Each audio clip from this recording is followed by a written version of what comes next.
দর্শক, আপনারা আছেন অসময় টিভির সাথে, আর আমি রিপোর্টার কাকা। আর আজকে আমরা নিব এমন একজনের ইন্টারভিউ যে নিজে একজন উদ্যোক্তা, বাংলাদেশের একজন সফল ব্যবসায়ী, যার এই সমাজে মান সম্মান বিন্দু পরিমাণেও নাই, যে নির্লজ্জ, বেহায়া, পশুর থেকেও নিকৃষ্ট। তার মানে দর্শক, আপনারা বুঝতেই পারতেছেন আমি একজন কাপড় ব্লগারের ইন্টারভিউ নিতে আসছি। তো চলেন দর্শক বৃন্দ, সেই বউ ব্যবসায়ীর বাড়ির ভিতরে ঢুকি। বাবা রে বাবা, ফেসবুকে নষ্টামি করে কত বড় বাড়ি বানাইছি। এই তোমরা কারা? আর এদিকে কই যাইতাছো? আঙ্কেল, আমরা ইন্টারভিউ নিতে যাইতেছি। বাসার মেন গেটে লেখা দেখছ নাই যে এই বাসায় কুত্তা আর ফেসবুকের হলুদ সাংবাদিক প্রবেশ নিষেধ? বাইরে হইন থেকে। বাংলাদেশের সব পোলাকে বিসি জোড়া দিলে অতগুলো বিসি হইব না যতগুলো ফেসবুকে হলুদ সাংবাদিক আছে। কোন একটা নিউজ পাইলেই হইছে কুত্তার মতো জিবলা বাই করে আয় পড়ে। আঙ্কেল, আপনি ভুল ভাবতেছেন, আমি ফেসবুকের কোনো হলুদ সাংবাদিক না, আমি অসময় টিভি থেকে আসছি। TV channel? সরি বাবা। আচ্ছা আঙ্কেল, এই বাড়ির মালিক আপনার কি হয়? আমি তো ওর বাবা। কি বলেন আঙ্কেল, আপনি একজন কাপড় ব্লগারের বাবা? আচ্ছা আঙ্কেল, আপনি যে একজন বউ ব্যবসায়ীর বাবা, এতে আপনার অনুভূতিটা কি? ওয়াক্ফ লজ্জা করে। আমি তো সমাজে মুখই দেখাইতে পারি না, এর লেগে আমার কেউ জিগাইলে আমি কই দিয়ে আমি কামলা দিয়ে খাই। আমার কোনো পোলাপান নাই। আঙ্কেল, আপনি এভাবে বলতে পারেন না। যত যাই হোক, আপনি তো একজন সফল বউ ব্যবসায়ীকে জন্ম দিছেন। জন্ম তো আমি দিতে চাই নাই, আসলে ওটা ভুল হয়ে গেছে। দুষ্টা তো আর আমার না, দুষ্টা হইলো ওই ঝড়ের রাইতের। ফার্মেসি খোলা ছিল না।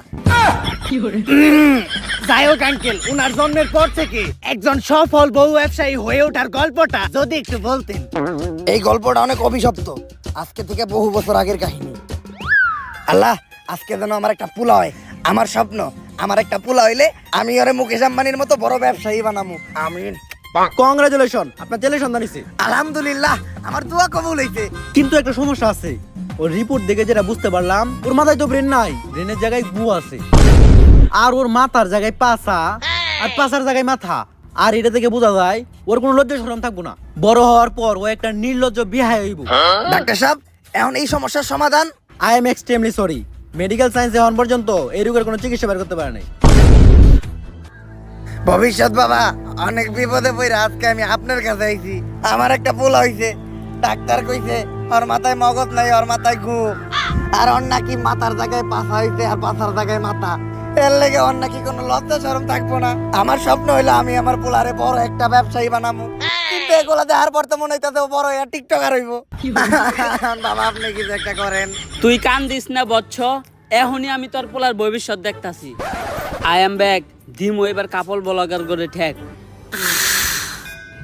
চিন্তা করিস না বচ্চ, আমি এইমাত্র তোর পোলার ভবিষ্যৎ দেখলাম। তোর পোলা বড় একজন সফল ব্যবসায়ী হইব। টাকা কামানোর জন্য তোর পোলা সবকিছু করব, এমনকি নিজের মান সম্মান পর্যন্ত বিলিয়ে দিব। যাক বাবা, তাহলে আমার পোলারে আমার ব্যবসায়ী বানানোর স্বপ্নটা পূরণ হইব। কিন্তু বাবা, আপনি তো আমার এইটা কইলেন না যে আমার পোলা বড় হয়ে কি ব্যবসা করব। বউ ব্যবসা করব। যতটুকু কইছি আমি আর কইতে পারবো না। ওরে ধর্ম দিয়ে আমি এক পাপ করছি, ওর কাহিনী কইয়ে আমি আর পাপ কামাইতে চাই না। আস্তাগফিরুল্লাহ, নাউযুবিল্লাহ। পোলাপান বলে এত খারাপ হয়? কাপড় ব্লগার কো নাম মুহে নিছি, এখন যে আবার আমার উযু করতে হইব। আস্তাগফিরুল্লাহ, নাউযুবিল্লাহ। দর্শক, একজন বউ ব্যবসায়ীর বাকি সফলতার কাহিনীটা আমরা তাদের মুখ থেকেই শুনবো। চলেন দর্শক, আমাদের মাঝখানে আছে দেশের সবচাইতে স্বনামহীন বিশিষ্ট বউ ব্যবসায়ী সম্রাট। আমাদের লজ্জা শরম নাই, তাই আমরা বউ ইচ্ছা খাই। তো ভাই, আপনি কাকে ভাবিরে তো দেখতাছি না। আমরা একটু বাইরে গেছিলাম তো, আপনার ভাবি বোরকা পরা ছিল, তাই ওরে বোরকাটা খুইলে আসতে বলছি। কারণ বোরকা পরা অবস্থায় ইন্টারভিউ দিলে ইন্টারভিউতে ভিউ কম আসবো। তো দর্শক, আমাদের ভাবি পরহেজগার মানুষ, বাইরে গেলে বোরকা পরে, পর্দা করে। আরে ওই রকম কিছু না, আসলে বোরকা ছাড়া বাইরে গেলে সবাই ওরে চিনালায়, তারপরে গালাগালি করে। ওই তো চলে আসছে। ভাবি, আপনি আমার পাশে বসলেন যে? আর এই সমস্যা নাই, আমি কাপড় ব্লগারে বউ না। ভিডিওর বিয়ের জন্য আমি যাত্রার সাথে বসতে পারি, যাইতে তাই করতে পারি। বেবি, তুমি ওনার কোলে উঠে বসো। কোলে উঠে বসলে এই ইন্টারভিউটার ভিউ আরো বেশি হইব। আরে না থাক, এত ভিড়ের দরকার নাই, আমরা ইন্টারভিউতে ফিরে যাই। তো আপনার কাছে আমার প্রথম প্রশ্ন, আপনি কিভাবে এই বউ ব্যবসা শুরু করলেন? দেন, এই বউ ব্যবসার যাত্রাটা এতটা সহজ ছিল না। আমি ছোটকাল থেকে ছিলাম একটা অকর্মা, গাধা ব্যাককল। আমার ব্রেনা ছিল আমার পুকিতে, তাই আমার দিয়ে কোনো কাজকর্ম হইতো না। যেই চাকরি করতে যাইতাম ওই জায়গায় খালি লাত্তেই খাইতাম। তাই আমি মানসিক ভাবে অনেকটা ভাঙা পড়ি। তারপরে একদিন আমি আমার প্রিয় শায়কের একটা ওয়াজ শুনলাম যে যদি তুমি কোনো মেয়েকে দেখে মানসিক শান্তি পাও, দ্যাটস ইনাফ ফর ইউ। তারপরেই আমি খুঁজে পেলাম আমার মানসিক শান্তি। আর ওরার আমার ভিতর একটা জিনিসের মিল আছে, কি জানেন? কি? আমরা দুইজনেই নির্লজ্জ বেহায়া। আর বিয়ের শুরুতে আমাদের আর্থিক অবস্থা তেমন একটা ভালো ছিল না, আর ব্যবসা করতে তো পুঁজি লাগে, আমার কাছে ব্যবসা করার মতো পুঁজিও ছিল না। তখনই আমার মাথায় আসে একটা বিজনেস প্ল্যান, যে ব্যবসা করতে কোনো পুঁজির প্রয়োজন হয় না, শুধু একটা বউ থাকলেই চলে। আর এমনি ব্যবসায় তো লস খাওয়ার সম্ভাবনা থাকে, কিন্তু এই ব্যবসায় লস খাওয়ার কোনো চান্সই নাই, খালি সফলতা আর সফলতা। সেইটাই হচ্ছে এই বউ ব্যবসা। আর তারপর থেকেই আমরা শুরু করি এই কাপড় ব্লগ, আর আজ আমি একজন সফল বউ ব্যবসায়ী। ভাই দর্শক জানতে চাই আপনার এই সফলতার পিছনে আপনার বইয়ের অবদান কতটুকু? আরে পুরো অবদানই তো আমার বউয়ের। এই কাপড় ব্লগে সফল হইতে গেলে শুধু আপনার একার নির্লজ্জ হইলেই হইব না, আপনার বউয়েরও হইতে হইব নির্লজ্জ। বউ যত বেশি নির্লজ্জ, কাপড় ব্লগে তত বেশি ভিউ। এই যেমন ধরেন, আমি যদি এখন ওরে কই যে জামাটা খুইলা লাও, ক্যামেরার সামনে জামা খুইলা লাইবে 1 সেকেন্ডও ভাববো না। আরে বেবি এখন খুইলো না, এটা তো আমাকে ক্যামেরা না, জামা খুলবা খালি আমাকে ক্যামেরার সামনে, ভিউ বেশি হইব। আমাকে লজ্জা শরম নাই, তাই আমরা বউ ইচ্ছা খাই। তো ভাই আমরা শুনেছি কিছুদিন আগে ভুলবশত আপনাদের একটি লিঙ্ক ভাইরাল হয়েছিল, এই বিষয়ে যদি কিছু বলতেন। ভাই আজকে আপনার একটা গোপন কথা কই, লিঙ্কটা তো ভুলে ভাইরাল হয় নাই, ওই লিঙ্কটা আমরা দুইজন মিলে ইচ্ছা করে ভাইরাল করছি, তাই না বেবি? বেবি দুইজনে ভিডিওতে এত নষ্ট আমি করলাম, ভিডিওর ভিউ বাড়ানোর জন্য নির্লজ্জের সর্বনিম্ন স্তরে নেমে গেলাম, তারপরেও তো ভিডিওর ভিউ বাড়তাছে না। আমা করে কেউ চিনে না, আমগো কোনো টাকা ইনকাম হয় না, অভাবের সংসার, দিন আনি রাত খাই, এইভাবে আর কতদিন চলবো? বেবি একটা জিনিস খেয়াল করছো, ইদানিং কিন্তু লিঙ্ক ভাইরাল হয়, আর যাদের লিঙ্ক ভাইরাল হয় লিঙ্কের সাথে সাথে কিন্তু তারাও ভাইরাল হয়ে যায়। আর ভাইরাল মানে ফেসবুকে মিলিয়ন মিলিয়ন ভিউ, আর ভিউ মানে টাকা। তো কি বলো তুমি আমি মিলে যে মোবাইল দিয়ে একটা দুষ্ট ভিডিও রেকর্ড করছিলাম, ওটা ভাইরাল করে দেই? জান, এই কথাটা তো অনেক আগে থেকে আমি তোমারে বলতে চাইতেছিলাম, কিন্তু বলি নাই, তুমি কি না কি মনে করো। আরে আমি কি মনে করব, কাপড় ব্লগ করি মানে আমি তোমার থেকে বেশি বেহায়া। ওইটা তো আমি জানি, কিন্তু ভিডিওটা ভাইরাল হয়ে যাওয়ার পর আমরা মানুষের কাছে কি জবাব দিব? আরে বলবো আমাদের মোবাইলটা হারিয়ে গেছিল, তারপর কেউ না কেউ ভাইরাল করে দিছে। ডান। বেবি আমাদের লিঙ্ক তো ভাইরাল হয়ে গেছে, আর লিঙ্ক ভাইরাল হওয়ার পর আমাদের ফেসবুকের প্রত্যেকটা ভিডিওতে মিলিয়ন মিলিয়ন ভিউ, আর আমাদের ফ্যান ফলোয়ারও কমেন্ট করতেছে। দেখি কি কমেন্ট করছে। আপনাদের এই ভিডিওটা ভালো লাগছে, এরপরের লিংকের জন্য অপেক্ষায় রইলাম। ওইদিকে দেখবো সবাই আমাদের খেলা, আর এইদিকে চলবো আমাদের পেজে লাইক আর ভিউ এর মেলা। এইটাই তাহলে আসল কাহিনী। হ্যাঁ, কিন্তু এই ক্লিপটা আবার ইন্টারভিউতে দিয়েন না, এডিটের সময় এই ক্লিপটা কাইটে দিয়েন। কিন্তু এটা তো লাইভ চলতেছে। আরে কি এর ওইটা লিংক, ওইটা তো একটা শিক্ষণীয় ভিডিও, ওইটার মাধ্যমে আমরা যুব সমাজকে শিখাইছি যে কিভাবে আপনারা লিংক ভাইরাল হওয়ার পরেও আমাদের মতো সুইসাইড না কইরা অসম্মানের সাথে এই সমাজে বেঁচে থাকতে পারবেন। আচ্ছা ভাই, এই লিঙ্ক ভাইরাল হওয়ার পর পাবলিক আপনাদেরকে কিভাবে নিয়েছে? আরে একেবারে পজিটিভলি নিছে। এই দেন আমাকে ভিডিওর কমেন্ট যাইতাছি, এই যে একজন কমেন্ট করছে, কুত্তার বাচ্চারা তোরা এখনো সবার সামনে মুখ দেখাস কেমনে? আরে এটা তো আমাকে হেটার, আপনি এর পরের কমেন্টটা পড়েন। ভাই আগের 2 মিনিট 91 সেকেন্ডের ভিডিওটা একটু ছোট হয়ে গেছে, এরপর 1 ঘন্টার একটা ভিডিও দেখতে চাই। এই আপনি পরবর্তী প্রশ্নে যান। তো মানুষ বলে কাপড় ব্লগারদের কন্টেন্ট নাকি সবচাইতে খ্যাট কন্টেন্ট, জঘন্য কন্টেন্ট, তো এই বিষয়ে আপনার মতামত কি? কে বলছে? আমাদের কাপড় ব্লগারদের কন্টেন্টই তো সবচেয়ে কোয়ালিটিফুল কন্টেন্ট। আমাদের কন্টেন্ট গুছানো, শিক্ষণীয়। যেমন ধরেন, দর্শক একটা কথা আপনারা শুনলে একদম অবাক হয়ে যাবেন, আমার বউয়ের আজকে হইছে পাতলা পায়খানা। ও সেই সকাল 6টায় ঢুকছে আর এখন পাতে দুপুর 1টা, এই পর্যন্ত ও খালি হাঁকতেই আছে হাঁকতেই আছে। এই দেখেন পুপুকের আওয়াজ হইতাছে টয়লেটের ভিতর থেকে, কি গন্ধ। আজকে আমি আমার বউরে দিব একটা সারপ্রাইজ। এই যে দেখেন একটা নাপা এক্সট্রা, এই নাপা এক্সট্রাটা আমি আমার বউরে খাওয়াই দিব, তারপর ওর পাতলা পায়খানা একদম ভালো হয়ে যাইব। বেবি তোমার কি হইছে? হইছে জান, কেমন? একদম পানির মতো। আচ্ছা তুমি এই নাপা এক্সট্রাটা খাও, সাথে সাথে তুমি ঠিক হয়ে যাইবা।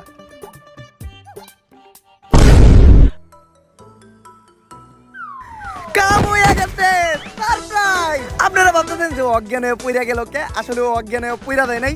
এই প্যাকেটে নাপা এক্সট্রার বদলে ছিল একটা ঘুমের ওষুধ, এইটা ছিল আপনাদের জন্য একটা সারপ্রাইজ। এখন এই ঘুমের ওষুধ খাওয়ার পর ও আরামে ঘুমাইবো, আর ঘুমানোর পর মানুষের টয়লেটে যাওয়ার কোনো চিন্তা থাকে না, তাই ওর পাতলা পায়খানা একদম সমাধান। এই ভিডিওটা যদি ভালো লাগে ফটাফট লাইক, কমেন্ট আর ফলো দিয়ে দেন পেজটা। আসলে আপনাদের কন্টেন্ট অনেক কোয়ালিটিফুল, বুঝি না মানুষ সহ্য করে কেমনে। এই আপনি পরবর্তী প্রশ্ন করেন। আচ্ছা ভাই, আমি যতটুকু শুনেছি আপনাদের প্রত্যেকটি কন্টেন্টই নাকি স্ক্রিপ্টেড, এই কথাটা কতটুকু সত্য? এইটা একদম ভুল কথা। আমরা কোনো স্ক্রিপ্টেড ভিডিওই বানাই না। দৈনন্দিন জীবনে আমাদের সাথে যা ঘটে ওইটাই আমরা ভিডিওর মাধ্যমে তুইলা ধরি। যেমন ধরেন একদিন আমার বউয়ের পশ্চাৎদেশে একটা গুটা হইছিল। গাইস, আপনাদের ভাবির জন্য আপনারা সবাই দোয়া করবেন। আপনাদের ভাবির পশ্চাৎদেশে একটা গুটা হইতে। এই আমার গুটা তো অনেকদিন আগে ভালো হয়ে গেছে গা। আরে ভিডিও বানাইতাছি। ও ব্যথা, আমারে বাঁচাও। এই দেখেন, আপনাদের ভাবি ব্যথায় কাতরাইতাছে। প্রথমে গোটাটা এত ঢুকছিল, তারপরে বড় হইতে হইতে এত বড় হইছে। আপনারা যারা আপনাদের ভাবির পশ্চাৎদেশের গোটাটা দেখতে চান তারা 1000 কমেন্ট করেন। 1000 কমেন্ট হইলে আমি আপনাদের ভাবির পশ্চাৎদেশের গোটাটা দেখাবো। আর গোটাটা এতই ভয়াবহ রূপ নিতে, এই যে দেন আপনাদের ভাবির পশ্চাৎদেশের নিচে একটু আরামের জন্য পালিশ দিতে হইতে। ও ঠিক মতো বইতে পারে না, ঠিক মতো পশ্চাৎদেশটা কোনো জায়গায় রেখে শুইতেও পারে না। তাই এখন আমরা হাসপাতালে যাবো আপনাদের ভাবির মাথার সিটি স্ক্যান করাইতে। চলেন। ডাক্তার সাহেব, রিপোর্ট ঠিক আছে তো? আমার বউয়ের বড় কোনো সমস্যা হয়নি তো? আরে না, তেমন কিছু হয় না। দেখবেন ডাক্তার কি কইলো? ওই গুটাটা ভাইটা ওই জায়গায় ইনফেকশন ছড়াইতে, আর ওই ইনফেকশন থেকে আমার বউয়ের ক্যান্সার হইতে। এখন আমি কি নিয়ে বাঁচবো? আরে কি এর ক্যান্সার? ছোট্ট একটা গোটা হয়েছিল, মলম লাগিয়ে দিছি, সেরে গেছে গা। আরে ভিডিওতে মারাত্মক কিছু কইতে হইব। মারাত্মক কিছু না কইলে ভিডিওতে ভিউ হইব না। আর ভিডিওতে ভিউ না হইলে আপনার ফিস দিমু কেমনে? আপনার ফিসের টিয়াটা তো অন্তত এই ভিডিও থেকে উঠাইতে হইব। আচ্ছা ডাক্তার, আমার বউয়ের কি কোনো মৃত্যু ঝুঁকি আছে? আরে না। দেখছেন আপনারা ডাক্তার কি কইলো? আমার বউ নাকি এই ক্যান্সারে মাত্র 2 দিনের ভিতরে মইরা যাইব। আপনারা সবাই আমার বউয়ের জন্য দোয়া করেন, আমার বউয়ের সাথে কিছু না হয়। কারণ আমার বউয়ের কিছু হইলে আমার বউ ব্যবসা বন্ধ হয়ে যাইব গা। এই কে রাসস, আমার হাসপাতালের সামনে একটা সাইনবোর্ড লাগা যে কাপড় ব্লগার প্রবেশ নিষেধ। আসলেই কন্টেন্ট গুলো বাস্তব জীবন থেকে নেওয়া। পরবর্তী প্রশ্ন, আপনাদের মতো কাপড় ব্লগাররা নাকি ভিডিওর মাধ্যমে সমাজে অশ্লীলতা ছড়ায়, এই বিষয়টা কতখানি সত্য? এইটা পুরোপুরি সত্য। আমরা অশ্লীলতা ছড়াই, কারণ অশ্লীলতা মানেই ভিউ, ভিউ মানেই টাকা, টাকা মানেই ব্যবসা। আমরা কাপল ব্লগার, আমাদের কোনো লজ্জা শরম নাই, তাই আমরা বউ ইচ্ছা খাই। আর দোষ যে আমাদের একার বিষয়টা এমনও না। মানুষ অশ্লীলতা দেখে তাই আমরা অশ্লীলতা করি। এই যেমন ধরেন আপনি এই ইন্টারভিউর টাইটেল দিলেন, ভাই আর ভাবির ইন্টারভিউ নিলাম, তাইলে এই ইন্টারভিউতে তেমন একটা ভিউ হইব না। কিন্তু আপনি যদি এই ইন্টারভিউতে টাইটেল দেন যে ইন্টারভিউ নেওয়ার সময় ভাই ভাবিকে দিল, তাইলে মিলিয়ন মিলিয়ন ভিউ। দিল মানে কি দিল? ভাই ভাবিকে সাদিয়ে দিল। বুঝি না, মানুষ অগরে সহ্য করে কেমনে? পরবর্তী প্রশ্ন, মানুষ বলে আপনাদের মতো কাপড় ব্লগারদের নাকি পার্সোনাল লাইফ বলতে কিছু নাই, আপনারা সামান্য ভিডিওর ভিউয়ের জন্য নাকি ছবি দেখান, এই বিষয়টা কেমনে কি? এইটার সাথে আমি একদমই একমত হইতে পারলাম না। কারণ আমরা স্বামী স্ত্রীর পার্সোনাল লাইফ কখনো ভিডিওতে আনি না। যেমন আপনি যদি আমার কন্টেন্ট গুলা দেখেন, গাইস আপনারা জানতেন যে এতদিন আমি আরো প্রেম করতাম, বাট ফাইনালি আমরা কইরা ফেলতে হলো বিয়া। আর আজকে হবে আমাদের বাসর রাত। আর বাসর রাতের ভিডিও আমরা কাপল ব্লগাররা আপলোড দিতে পারি না, কারণ আপলোড দিলেই ফেসবুক ডিলিট করে দেয়। যার জন্য আমরা অডিও আপলোড দিয়ে দিমু, অডিওটা শুই নেই, আপনারা ভিডিওর মজা নিয়ে নিবেন। আর আপনারা হয়তো ভাবতেছেন যে আজকে বাসর রাত, তারপরেও কেন খাট সাজাইনি? খাট সাজাই লাভ কি? নষ্ট হইতে করে লামু। গতকালকের ভিডিওতে আপনারা দেখছেন যে আমার আর আপনাদের ভাবির ছিল হইলো বাসর রাত, আর আজকে আপনাদের ভাবি 1 মাসের প্রেগনেন্ট। আপনারা ভাবতেছেন যে এটা কেমনে হইলো? আমিও জানি না এটা কেমনে হইলো। আমিও বাসর রাইতে জানতে পারছি যে ও প্রেগনেন্ট। এখন কি করার? আমি যেহেতু বেহায়া হইছে, আমার বউ তো আমার মতো বেহায়া হইব। আর এখন আমি শিলারে নিয়ে মেডিকেলে যাবো আলট্রাসাউন্ড করাইতে। আর এই ভিডিওতে যদি 1000 কমেন্ট হয় তাহলে আমি আপনাদেরকে জানাবো এই বাচ্চার বাবা কেডা। গাইস, এখন আপনাদের ভাবি হলো 3 মাসের অন্তঃসত্ত্বা। আর আপনারা জানেন যখন মহিলারা প্রেগনেন্ট থাকে তখন তাদের পুষ্টিকর খাবার খাওয়াইতে হয়। তাই আমি ওর জন্য নিয়ে আসছি আপেল আর আঙ্গুর। কিন্তু আমি এটা ওরে খাওয়াবো না, কারণ এইটা খাওয়াইলে পেটে থাকা সন্তান পুষ্টি পাইবো। আর পুষ্টি পাইলে ওই সন্তানের মাথায় বুদ্ধি হইব। আর কোনো বুদ্ধিমান ব্যক্তি কখনো কাপড় ব্লক করে না। আর ওরে তো আমি বড় হওয়ার পর বউ সেই বানাবো, তাই এগুলো আমি খেয়ালাই।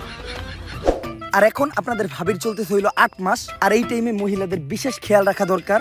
এই অবস্থায় ওয়াশরুমে যাওয়ার সময় তারা পা পিছলা পইরাও যাইতে পারে। আর পইরা যাওয়ার পর নবজাতকের ক্ষয়ক্ষতি হইব। তাই আপনাদের করণীয় কি?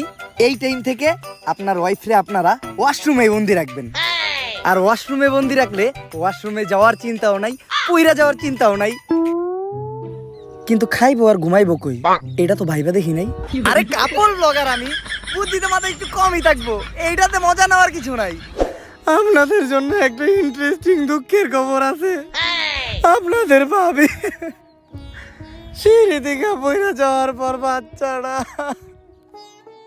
সিঁড়ি থেকে ধাক্কা মেরে ফালাইও দেখি আমি। কারণ ভিডিওর ভিউ বেশি হইবে এই নিউজটা দিলে। কি কমেন্টে গালি দিবেন দেন, সমস্যা নাই, কারণ আমাকে তো কোনো লজ্জা শরমই নাই। আসলে আপনাদের কন্টেন্টে পার্সোনাল বিষয় বলতে কিছু নাই। পরবর্তী প্রশ্ন, এই যে কাপড় ব্লগাররা জঘন্য কন্টেন্ট বানায়, এরপরেও কি তাদের কোনো ভক্তবৃন্দ আছে?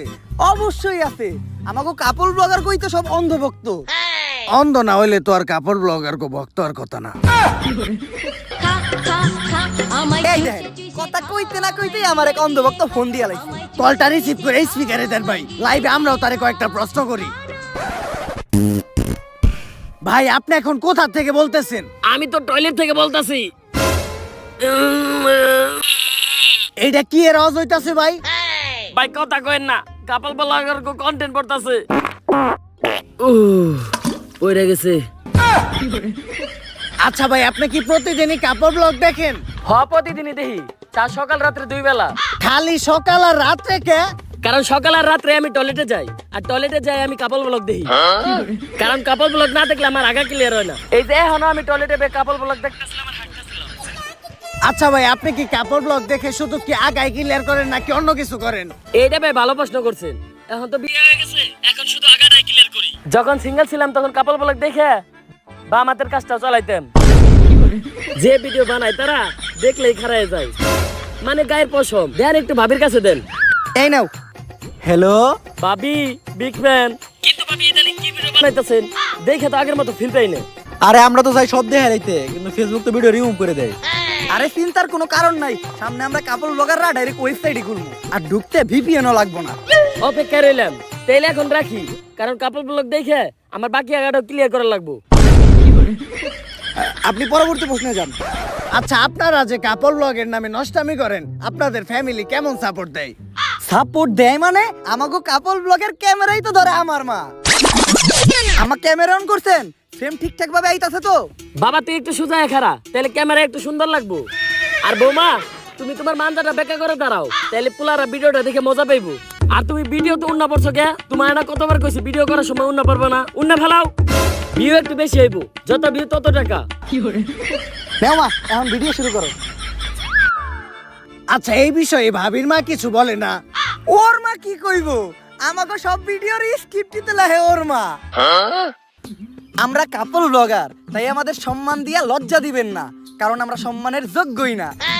এই তোমাদের ডায়লগ গুলা তো হইতাছে না, তোমাদের ডায়লগ গুলা আর একটু অশ্লীল হইতে হইব, কারণ যত বেশি নেগেটিভিটি তত বেশি ভিউ, আর ভিউ মানেই টাকা। আর জামাই বাবাজি, আমার এই মেয়েরে কিন্তু তোমার এমনি এমনি দেয় নাই, আমার এই মেয়ের চেহারা পয়সা তোমার কোটিপতি হইতে হইব। আর এই নাও তোমাদের নতুন স্ক্রিপ্ট, যত ধরনের বেহায়াবো না সব এই স্ক্রিপ্টে আছে। আম্মা, খালি আপনারা আমারে পাশে থেকে সাপোর্ট দিছিলেন দেখা আজকে আমি একজন সফল বউ ব্যবসায়ী। পোলাপান নির্লজ্জ হওয়ার পিছনে যে বাবা মার কতটুকু অবদান থাকে, এটা শুধুমাত্র কাপল ব্লগারদের বাবা মারে দেখলেই বোঝা যায়। আর ওরা আম্মু স্কিপ দেয় দেখে আমাদের কাপল ব্লগগুলা এত ইমোশনাল হয়। আমিও তো একবার কাপড় ব্লগ দেখছিলাম, এত ইমোশনাল, একদম পানি বের হয়ে যায়, কিন্তু চোখ দিয়ে না। তাইলে কোন দিয়া কাকা? ওইটা তোমার কাকিরে যায় জিগাইও। আচ্ছা, পরবর্তী প্রশ্ন। এই যে বউ ব্যবসা করে আপনি এত সফল, তো কোথাও গেলে কাপড় ব্লগার হিসেবে মানুষ আপনাকে কেমন সম্মান দেয়? সম্মান তো প্রচুর দেয়, তাই না বেবি? প্রচুর। আজকে আমি আর আপনাদের ভাবি আসছি হইলো একটা লাইব্রেরিতে, আর লাইব্রেরিতে থাকে হইলো বই। বই মানে শিক্ষা, আর যেই শিক্ষার অভাবেই আজকে আমরা কাপল ব্লগার। আর এই লাইব্রেরিটা আমি আর আপনার ভাবি কিনা নিমু, কারণ একটাই, আপনাদের সবার মাঝখানে শিক্ষা ছড়াই দেওয়া, যাতে ভবিষ্যতে আপনারা শিক্ষিত হইয়া শিক্ষারে কাজে লাগায় কোনো চাকরি বাকরি করে খাইতে পারেন, আমার মতো যাতে বউ ইচ্ছা না খাইতে হয়। আর এই লাইব্রেরিটা অনেকদিন ধরে বন্ধ ছিল, যার কারণে এই লাইব্রেরিটা হয়ে আছে অনেক নোংরা এবং আবর্জনা যুক্ত, একদম আমাদের কাপল ব্লগারদের ব্রেইনের মতো। তাই চলো যান আমরা আগে লাইব্রেরিটা পরিষ্কার করি। তার আগে আসেন লাইব্রেরির মালিকের সাথে একবার কথা বলি। তো ভাই, এই লাইব্রেরিটা আপনি কত টাকায় বেচবেন? আমি তো কোনো কাপল ব্লগারের কথা আমার লাইব্রেরি বেচুম না। কেন ভাই, বোর্ডে লেখা বরস নাই? কুত্তা হলেও চলবে, কিন্তু কাপল ব্লগার প্রবেশ নিষেধ। একবার খালি আমার লাইব্রেরিতে একটা কাপল ব্লগার ঢুকছিল, তারপর থেকে আমি আমার লাইব্রেরি বন্ধ করে দিছি। আর তোরা ভাবছো তোর কাছে আমি লাইব্রেরি বেচমু? নির্লজ্জ বেহায়, বাইরে আনতে। আসলে সমাজে কাপড় ব্লগারদের প্রচুর সম্মান, সম্মানের ঠেলায় কোথাও যাইতেই পারে না, খালি গুতা খায়। পরবর্তী প্রশ্ন। মানুষ বলে কাপড় ব্লগারদের ভিউ কমে গেলে তারা নাকি ডিভোর্স বা আলাদা হওয়ার নতুন নতুন নাটক সাজায়, এই বিষয়টা কতটুকু সত্য? এইটা একটা ঠাড়া বড় মিথ্যা কথা। যারা এই ধরনের নাটক শুধু ভিউয়ের জন্য করে তাদের মতো জঘন্য মানুষ এই দুনিয়াতে নাই। আমরা তো কোনোদিন ভিউয়ের জন্য এই ধরনের নাটক করলাম না, তাই না বেবি? বেবি, আমাদের এসব ফালতু কন্টেন্ট পাবলিক এখন আর খায় না। ভিউ কমে গেছে, সাথে ইনকামও। ভিউ বাড়াইতে চাইলে এখন নতুন কোনো নাটক করতে হইব। সব নাটকই তো আমরা কইরা লাইছি। এই ফেসবুকে তো ইদানিং ছাড়াছাড়ি নাটক খুব চলতেছে, এটা গুলো কেমন হয়? মারাত্মক আইডিয়া দিছে তো। গুরুজনরা কইছিল প্রত্যেকটা সফল পুরুষের পিছেই একটা নারীর হাত থাকে। তুমি তার প্রমাণ। তোমার মতো একটা বউ ঘরে থাকলে বউ ব্যবসায় উন্নতি আর উন্নতি। তাহলে চলো নাটকটা শুরু করি। মুয়া! আমার সাথে আপনাদের ভাবি শিলা চিট করছে। আমি থাকা অবস্থায় কালকে রাত্রে ও আরেকজনের সাথে ঘুমাইছে। কার সাথে ঘুমাইছে জানেন? একটা কোল বালিশের সাথে ঘুমাইছে। এই দেখেন, একটা নির্লজ্জের মতো আমার সামনে কোল বালিশে জড়াই ধরে ঘুমাই আছে। তোর সাথে সম্পর্ক হইরাম না, সম্পর্ক হইরাম না তোর সাথে। গাইস, একটু আগে আপনারা ভিডিওতে তো দেখলেন সম্রাট আমার মায়ের একবারে বস খেলাইছে, আর দেখেন আমার কি অবস্থা করছে। আর আমিও টয়লেটে দাঁড়িয়ে লাইভ করতেছি, কারণ সম্রাট আমার থেকে ফেসবুক পেজ সব কিছু নিয়ে গেছে। আপনারা এর একটা বিচার করুন। বেবি, তোমার লাইভ করা শেষ হয়েছে? আমাকে এই নাটকের পর তো আমরা পুরা ট্রেন্ডিং এ পড়ছি। কিন্তু মানুষ তো গালিও দিতেছে। গালি দেখ, ভিউ তো হইতাছে, ভিউ থেকে টাকাও তো হইতাছে। এই ট্রেন্ড থেকে যখন আবার আমরা নাইমা যাবো, তখন আবার আমরা মিল হয়ে যাবো, ওইটার ভিডিও করবো, তখন আবারও আমরা আলোচনায় এসে করবো। টেকাই টেকা। আর আরেকটা বিষয় খেলে আপনারই কই, আমরা ডিভোর্সের নাটক করবো কেমনে? আমরা তো বিয়েই করি নাই। লাইভ চলতাছে। কিছু কই নাই আমরা। এই পরবর্তী প্রশ্ন। এইটাই শেষ প্রশ্ন, আর এই প্রশ্নটা শুধু আমার না, পুরো বাংলাদেশে। এই যে কাপড় ব্লগ করে আপনারা এত গালাগালি খান, সমাজের মানুষের কাছে এত অপমানিত হন, অসম্মানিত হন, তারপরেও কি আপনারা সুখী? অবশ্যই সুখী।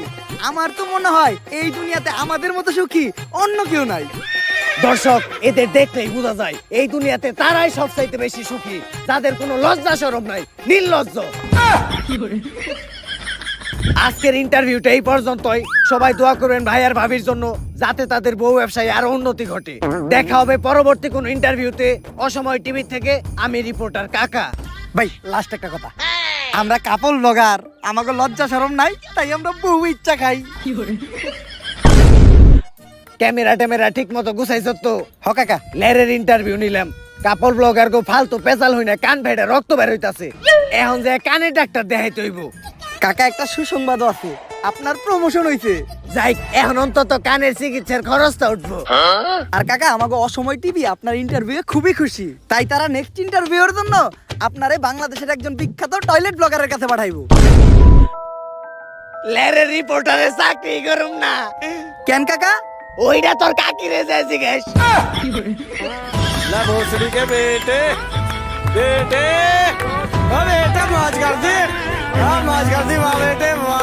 তো গাইস, ভিডিওটা কেমন ছিল? যদি এই ভিডিওটা আপনাদের কাছে ভালো লেগে থাকে তাহলে ফটাফট এই ভিডিওতে একটা লাইক, কমেন্ট, শেয়ার, আর এই চ্যানেলটাতে একটা সাবস্ক্রাইব করে দেন। আর এই ভিডিওটার কোন পার্টটা আপনাদের কাছে সবচেয়ে বেস্ট লাগছে ওইটাও কমেন্ট করে জানান। আর এই ভিডিওতে কিন্তু আপনাদের জন্য দুইটা চ্যালেঞ্জ আছে। চ্যালেঞ্জ নাম্বার 1 হইলো, এই ভিডিওতে যদি 24 ঘন্টার ভিতর আপনারা 1 লাখ কমেন্ট করে দিতে পারেন তাইলে কিন্তু আমি এই ভিডিওর পার্ট 2 দিমু।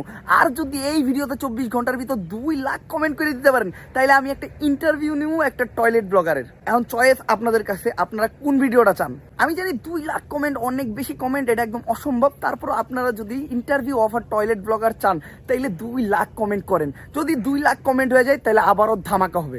সো আজকে আর কথা বলবো না, চ্যালেঞ্জ দিয়ে গেলাম, চ্যালেঞ্জটা কমপ্লিট করেন। দেখা হবে নেক্সট ভিডিওতে। আল্লাহ হাফেজ।